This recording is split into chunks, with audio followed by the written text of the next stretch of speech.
ஒரு கொதி வர. It's a nice picnic spot.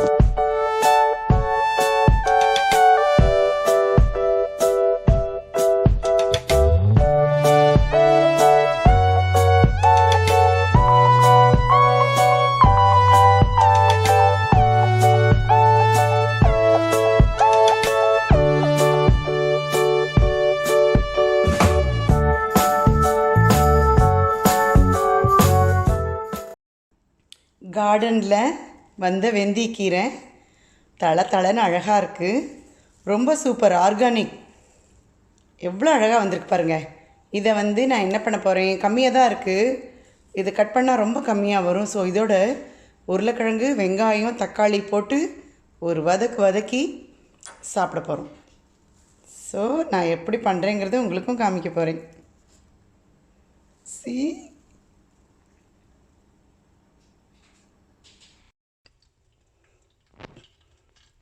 அடுப்பில் பாத்திரத்தை வச்சு எப்பொழுதும் போல் என்னோடய மசாலா வெறுமனை ஒரே ஒரு டேபிள் ஸ்பூன் எண்ணெய், அதில் 2 டீஸ்பூன் சீரகம், 2 வரமிளகாயை உடைச்சி 4 பீஸாக போட்டிருக்கேன்.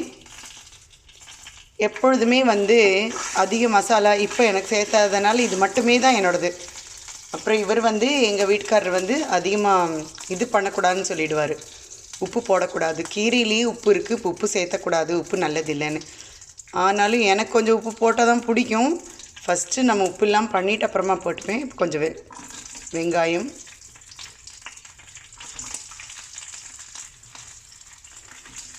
நிறைய கீரை இருந்தால் வெறும் கீரை கடுகு தாளித்து சீரகம் மட்டும் தாளித்து அழகாக சாப்பிடுவேன். பட் கீரையோட அமௌண்ட் எப்பொழுதுமே எத்தனை கீரை நீங்கள் வாங்கினாலும் அதை நறுக்கி நம்ம வேக வைக்கும்போது கம்மியாக போயிடும். ஸோ அதோட ஒரு அதனால தான் வெங்காயம், தக்காளி, உருளைக்கிழங்கு அந்த அமௌண்ட்டை கொஞ்சம் பெருசாக்க 2 பேர்த்துக்கு வரணும், அதனால் சேர்த்திருக்கேன். நல்லா வதங்கட்டும்.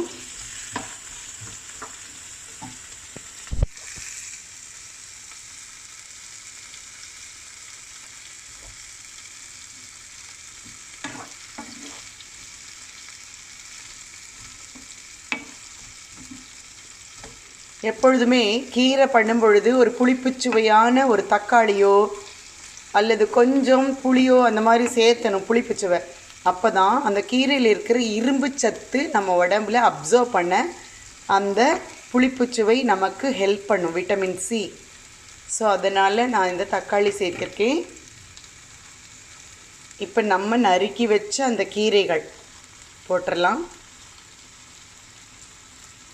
நான் காம்பு கூட வேஸ்ட் பண்ணல, ஏன்னா கம்மியாக தானே இருக்குது. ஸோ நல்லது தான் அப்படின்ட்டு. ரொம்ப நல்லது வெந்தயக்கீரை. இன்னும் இது எடுத்த உடனே அதே சட்டியில் கொஞ்சம் உரம் போட்டு மறுபடியும் வெந்தயத்தை போட்டேன் நான்.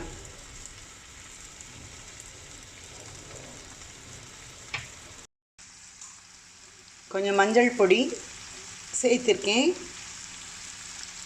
தேவைக்கு ஏற்ப உப்பு சேர்த்திக்கலாம். உங்களுக்கு வேணால் மசாலா, கரம் மசாலாவோ இல்லைன்னா அந்த பட்டை மிளகா பொடி, சாம்பார் பொடி எது வேணால் சேர்த்திக்கலாம். பட் எனக்கு இந்த சிம்பிள் ஃபுட்டு தான் பிடிக்கும். அதனால் நான் எனக்கும் என்னோடய ஹஸ்பண்டுக்கும் பண்ணும்பொழுது இந்த மாதிரி சிம்பிளாக தான் பண்ணுவேன். என்னோடய குழந்தைகளோ இல்லை வேறு யாராவது வந்தால் தான் மசாலா ஐட்டம்ஸ் எல்லாம் ஆட் பண்ணுறது. ரொம்ப ஜோராக இருக்கும். ஃப்ரெஷ் கீரையோட வாசனை தான். ஆக்சுவலாக நல்லா வேகட்டும். கொஞ்சம் தண்ணி தெளிச்சிருக்கேன், ஏன்னா உருளைக்கிழங்கு வேகணும்ல. கீரைக்கு கூட வேண்டாம், அதுலேயே தண்ணி இருக்குது. பட் உருளைக்கிழங்கு வேகணும்னு தண்ணி தெளிச்சிருக்கேன். அருமையாக இருக்கும் சாப்பாட்டில், அப்படி பிடிச்சதுன்னா சூப்பர். ஆனால் என்கிட்ட ஏற்கனவே மார்னிங் தக்காளி குழம்பு பண்ணிட்டேன். அதுக்கு தொட்டுக்கிறதுக்கு இது சுட சுட சாப்பாடு மட்டும் ஒரு 10-11 மணிக்கு வச்சா போதும். இப்போ மணி இங்கே 9:30 தான் ஆகுது.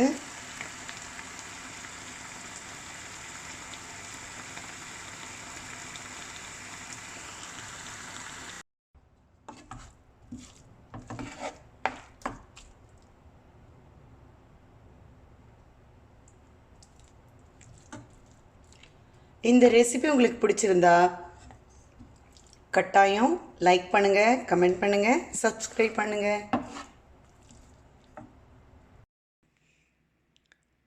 கார்டன் கொய்யாப்பழம், சிவப்பு கொய்யாப்பழம் என்னோடய சின்ன பொண்ணும் மாப்பிள்ளையும் கொண்டு வந்து தந்தாங்க. பெரிய பொண்ணும் மாப்பிள்ளையும் கிரேப்ஸு அவங்களோட கார்டனில் காய்ச்ச அந்த திராட்சைப்பழம் கொண்டு வந்து தந்தாங்க. நான் ஏற்கனவே வாழைப்பழம் வாங்கியிருந்தேன். ஸோ இந்த வாரம் எல்லாமே ஆர்கானிக் ஃப்ரூட்ஸ் அண்ட் வெஜிடபிள்ஸாக மாறிடுச்சு.